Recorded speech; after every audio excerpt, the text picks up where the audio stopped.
Welcome to the Deep Dive. Today, we're jumping into the really fascinating financial world of Kylie Jenner. Our mission here is to sort of unpack how her wealth evolved. You know, from the beauty stuff to becoming this, well, diversified entrepreneur. We're pulling from all our sources. Yeah. And just to set the scene, her estimated net worth now, mid-2025, is around $700 million.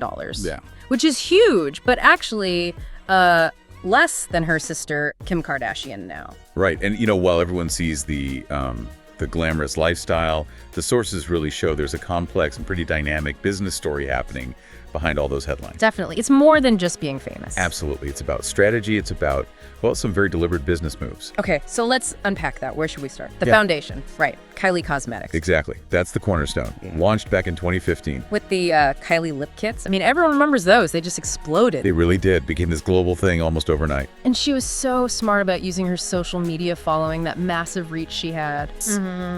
Directly selling to consumers online, that DTC model, it just created this like incredible demand. And what's really fascinating there, I think, is that mix you mentioned. That direct-to-consumer approach was quite innovative then, combined with her personal brand power. Yeah. It let her scale up incredibly fast, from just lip kits to, you know, a full makeup line, bypassing traditional retail. Okay, but then came the really big pivot. This is where it gets super interesting, strategically speaking. Yeah, Cuddy deal. Exactly. 2019, she sells a majority stake, 51%, in Kylie Cosmetics. To Cuddy Inc., the beauty giant. For $600 million. $600 million, which, I mean, that valued the whole company at $1.2 billion at that point. Just astonishing. It really was. And if you connect that to the bigger picture, it wasn't just about getting a massive payday, though she reportedly got around $540 million pre-tax from it. Right? There was more to it. Well, yeah. It showed real business savvy, I think, knowing when to cash in some chips, you know? Yeah.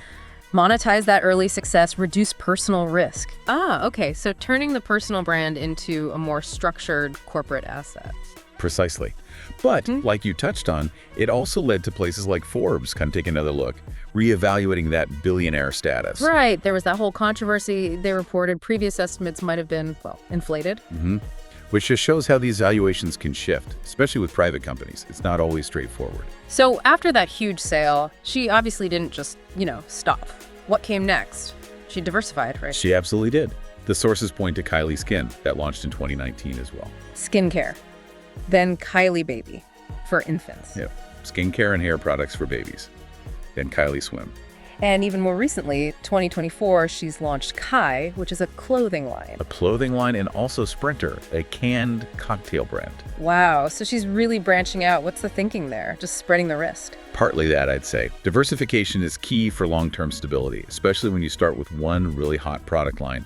Consumer tastes change fast. Makes sense. And you can't forget the other income streams. Her portfolio gets a boost from the TV shows, Keeping Up with the Kardashians, and the newer ones. Oh, right. And endorsements, too. Definitely. Big, lucrative endorsement deals. That huge social media presence isn't just for selling her own stuff. It's a massive marketing platform that brands pay a lot for. Sponsored posts are a big part of it. So when you put it all together, what's the takeaway from her whole entrepreneurial journey so far?